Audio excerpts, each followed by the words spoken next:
Olá, povo de Deus, sábado da sexta semana da Páscoa, 15 de maio de 2021.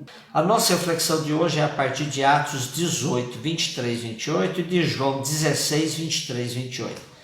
Paulo permaneceu algum tempo em Antioquia e em seguida ele partiu de novo percorrendo sucessivamente as regiões da Galácia e da Frígia, fortalecendo os discípulos.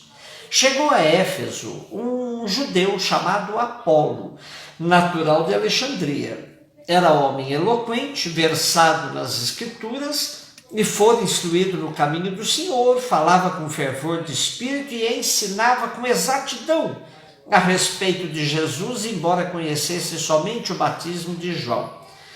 Começou, pois, a falar na sinagoga com convicção. E como Priscila e Áquila o ouvissem, levaram-no consigo e expuseram-lhe mais profundamente o caminho do Senhor. Como ele quisesse ir a Acaia, os irmãos animaram-no e escreveram aos discípulos que o recebessem bem. A sua presença em Corinto foi, pela graça de Deus, de muito proveito para os que haviam crido, pois com grande veemência refutava publicamente os judeus, provando pelas escrituras que Jesus era o Messias. Apolo se destacou tanto na evangelização que mesmo Lucas, tendo Paulo como seu protagonista, não pôde deixar de falar dele. Pelo informe que temos na primeira carta aos Coríntios, o sentimento de Paulo por Apolo foi de admiração e precaução. Admiração pela sua eloquência e colaboração com a missão, precaução exatamente pelo mesmo motivo. Ou seja, a eloquência de Apolo tinha muitas características de empolgação carismática que Paulo sempre viu como um perigo a rondar as comunidades. Em todo caso, Lucas, redigindo os Atos dos Apóstolos, arranjou um meio de apresentar Apolo como dependente de Paulo, ainda que ele tenha chegado ao cristianismo pelo batismo de João e não pela pregação de Paulo.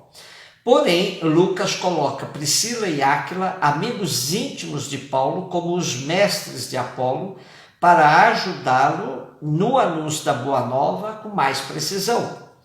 Como nos informa o padre Combray, Apolo era a forma abreviada do nome Apolônio.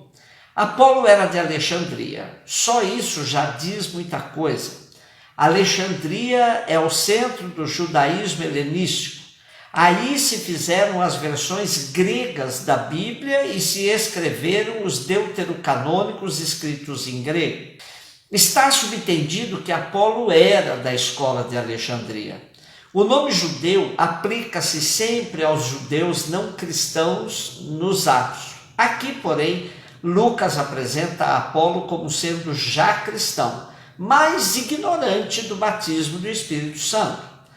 Provoca também estranheza que Apolo fale com exatidão das coisas de Jesus, mas somente a partir do batismo de João. Daí a preocupação de Paulo, pois falar com a força do Espírito sem conhecer o batismo do Espírito pode resultar em imprecisões na evangelização. Daí a necessidade de Priscila e Áquila dar um complemento na formação de Apolo.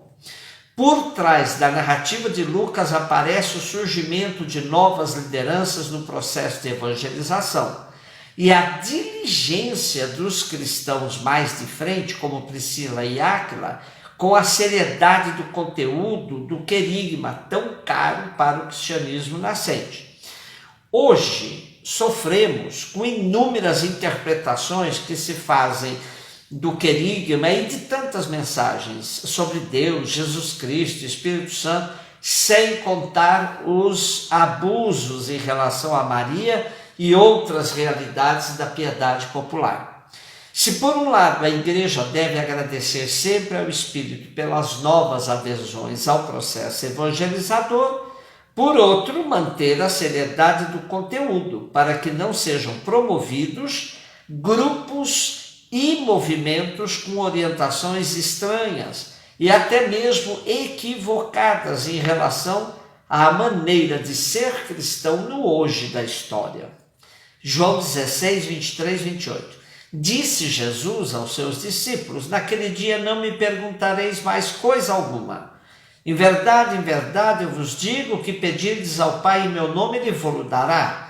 Até agora não pedistes nada em meu nome. Pedi e recebereis, para que a vossa alegria seja perfeita. Disse-vos estas coisas em termos figurados e obscuros. Vem a hora em que já não vos falarei por meio de comparações e parábolas, mas vos falarei abertamente a respeito do Pai. Naquele dia pedireis em meu nome, e já não digo que rogarei ao Pai por vós, pois o mesmo Pai vos ama, porque vós me amastes e crestes que saí de Deus. Saí do Pai e vim ao mundo, agora deixo o mundo e volto para junto do Pai. Ao dizer aos discípulos, naquele dia não me perguntareis mais coisa alguma, Jesus deixa claro que percebe a falta de compreensão dos discípulos sobre o que ele vem anunciando em seu discurso de despedida.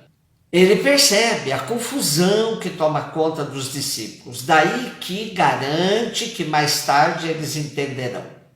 Está implícita a missão do Paráclito, do Espírito, que trará entendimento, pois ensinará os discípulos a respeito de tudo, favorecendo-lhes plena compreensão, guiando-os no caminho de toda a verdade.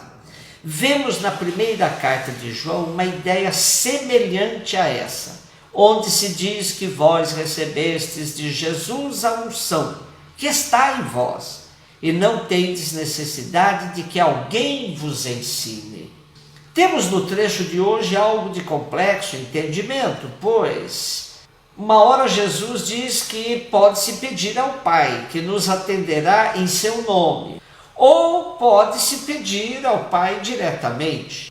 As duas fórmulas são válidas, pois Jesus explicita que saiu do Pai, veio ao mundo, volta ao Pai.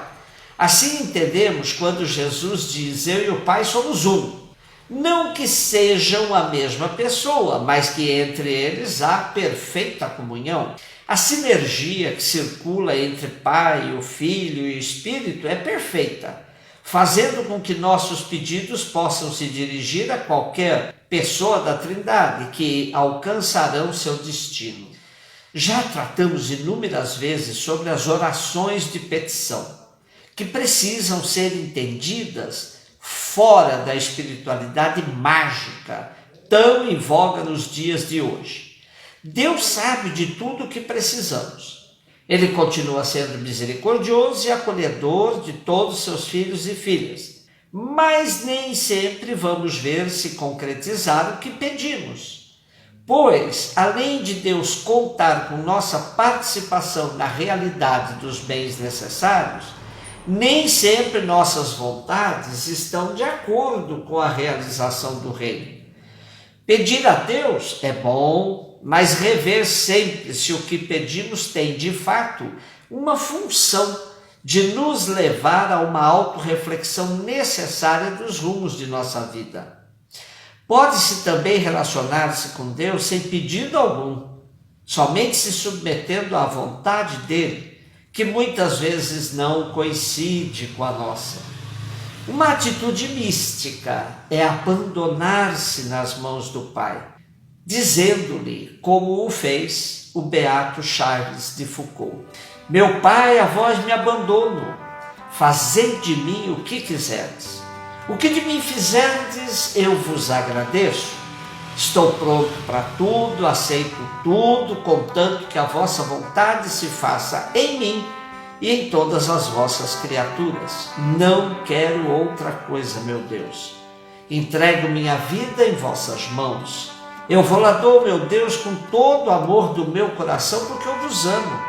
E porque é para mim uma necessidade de amor dar-me, entregar-me em vossas mãos, sem medida, com infinita confiança, porque sois meu Pai. Um beijo no seu coração.